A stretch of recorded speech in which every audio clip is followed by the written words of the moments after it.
Hey everybody, today I'm going to be talking about my favorite films from 2019. I don't see a lot of movies, and I pretty much have to say that as a disclaimer before I do these sorts of videos because, there's a lot of movies that I think people might be surprised might be left out.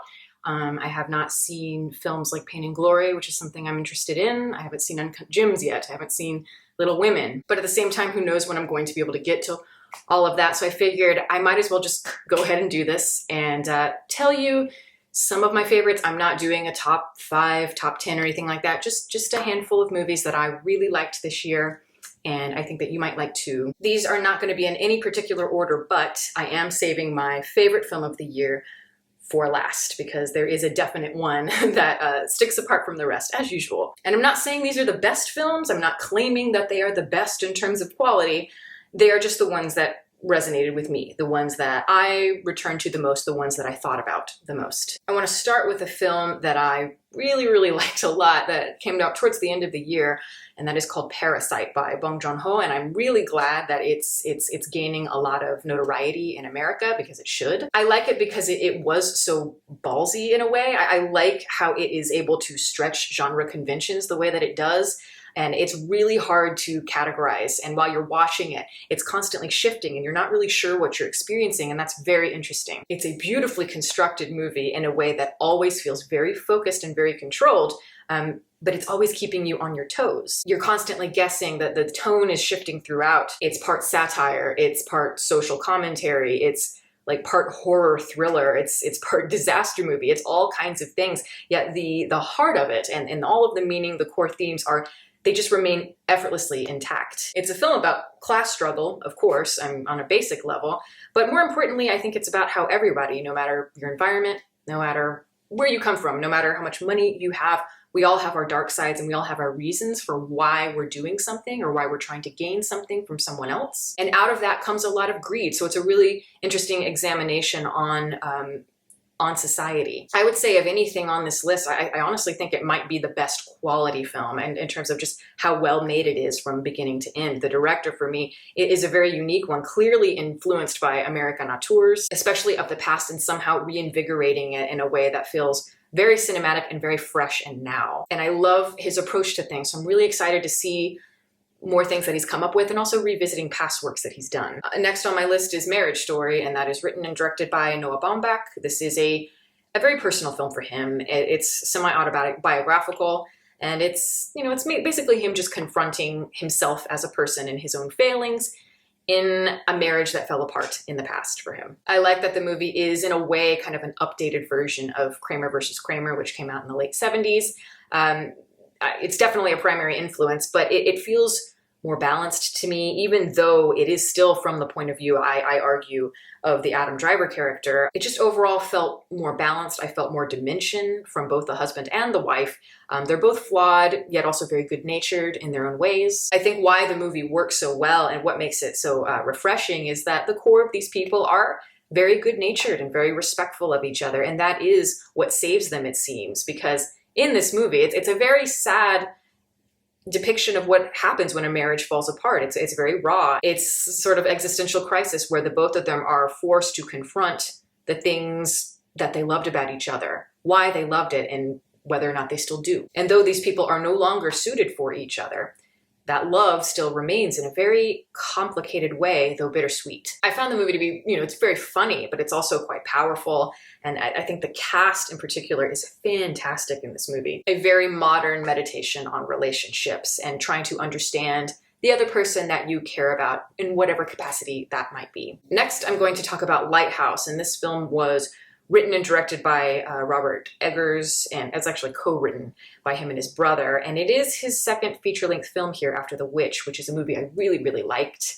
And this one is also very interesting. It's very moody and it's a very aesthetically driven film, maybe a little bit too aesthetically driven at times, where it relies on that as its buffer instead of building the psychology of the characters more. That said, what it does achieve aesthetically is absolutely remarkable. It harkens back to so many classic filmmakers such as Bergman and Carl Dreyer, Fritz Lang, a lot of German expressionism, that it really honors them in such a remarkable way. And it's a very ambitious film because it's it has this artistic quality to it, but it's also combining this mythology and this folklore of the past and how it relates to the human condition as it's spiraling out of control and it's unraveling. It captures the dread and that dreary tone and the insanity that is bubbling from beneath the surface. And with this movie, it's bubbling, bubbling, bubbling right from the very first frame until it boils over. And whether or not these two characters, you have Robert Pattinson and the Willem Dafoe character, whether or not they're even two characters is up for debate. It could be one person, a la like something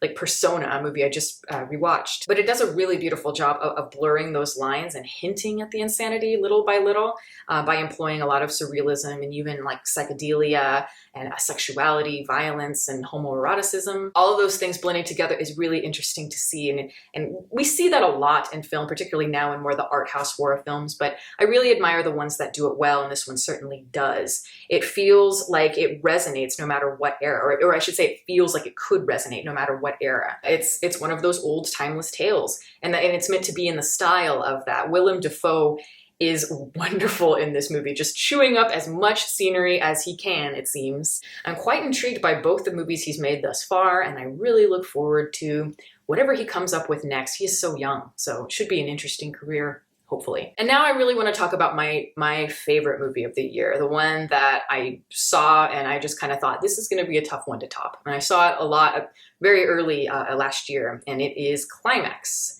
directed by Gaspar Noé.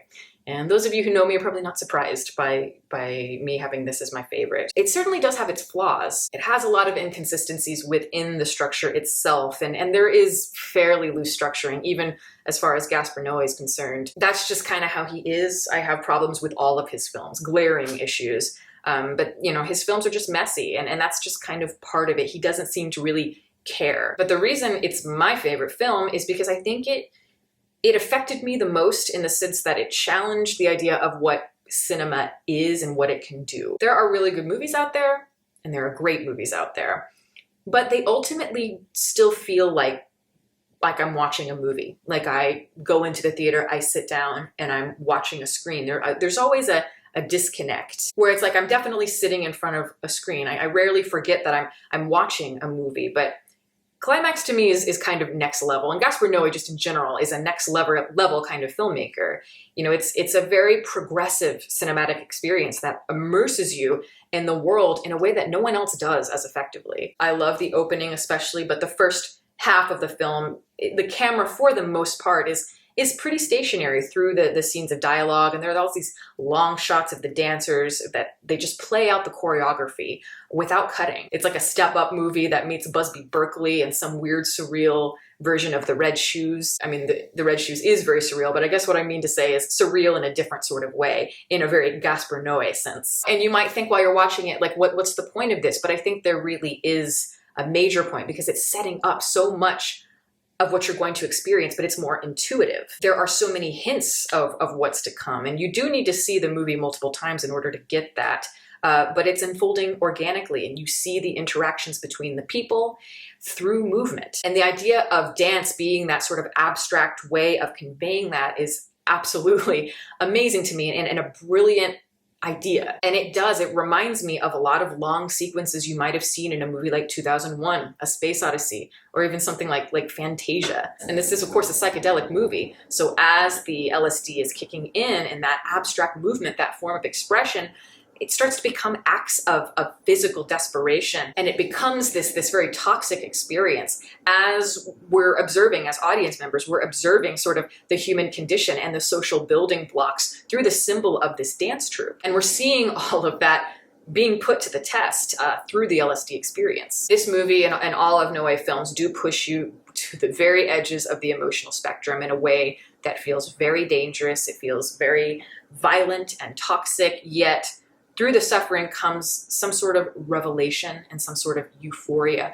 whether within the characters or through you or both. Here, and through a lot of his movies, it's represented through birth and the idea that time is relative and perhaps unimportant in the big scheme of the universe. And when I watch his movies, I often see it as a while I'm watching this, and whether or not this is a good thing that he's making this film or a bad thing is up for debate. It's a for better or worse sort of torn feeling I constantly have. At times it's excessive, needlessly excessive, but yet through that we're pushing through to this transcendence and just pushing through what the concept of storytelling can be. But through that, sometimes it means giving in to the destruction at times, and then rising above it at others. And there's something to me that feels very personal about that. That's a very internal conflict that a lot of people have, and it's done so hypnotically. Like drugs themselves, or psychedelics, I should say anyway, that's kind of the perfect symbol to use in a lot of his movies, because they can be very powerful tools. Some of the most powerful tools you can imagine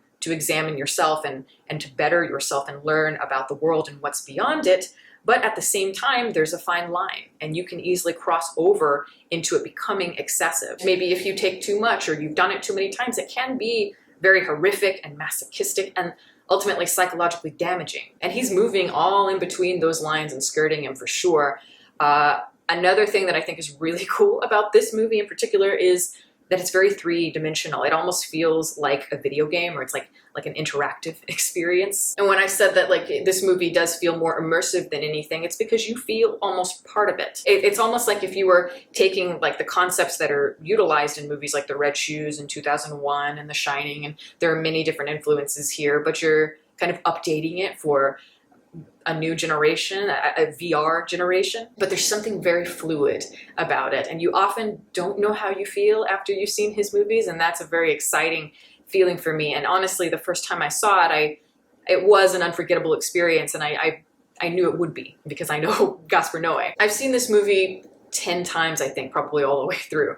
And you know, it's a really short movie, so it's not like you're having to put in a lot of time or anything, but I really think if you haven't seen it, you should absolutely give it a chance. You may hate it. You may absolutely hate it. And in fact, I half expect people who I show Gaspar Noé films to hate it or be really offended or something like that. But you also may love it, or you may be very confused about what you feel. All those are good things, and that's fine. I firmly stand behind it as a really powerful experience, and I think it's probably a good thing for people that are curious to experience, especially people who are curious in a cinematic sense. So yeah, that's just several movies that I really liked this year, and yeah, let me know some of your favorites and go ahead and put them in the comments and the ones that you think I need to see. And that's the video. Thank you all for listening. All of my social media information is here.